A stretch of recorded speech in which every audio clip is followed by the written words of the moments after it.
At isa na lang mensahe po, kasi medyo gumagabi na tayo.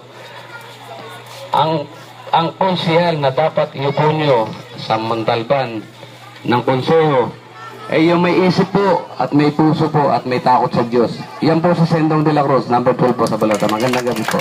Good night po. God bless po sa inyo lahat.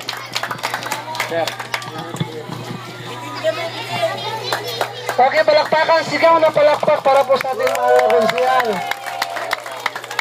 Alam mo, sabihin ko sa inyo ba, sa lahat ng, siguro din naman sa pag-ano, yung tumatayo pagdating sa politika, bihira ka lang ng tao na nagsalita na isinasama niya ang Diyos sa kanyang pananalita.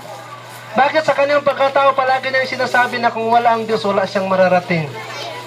Yun po ang dapat natin kailangan sa ating pong bawat buhay. Mga nanay, mga tatay, sana ito po isa pong panawagan sa atin na isa pong pagbabago. Kami, kayo, tayong lahat, naghahanap po tayo ng pagbabago. At atin pong subukan ang tao na mayroong pananaw, tao na mayroong nais gawin sa ating pong bayan.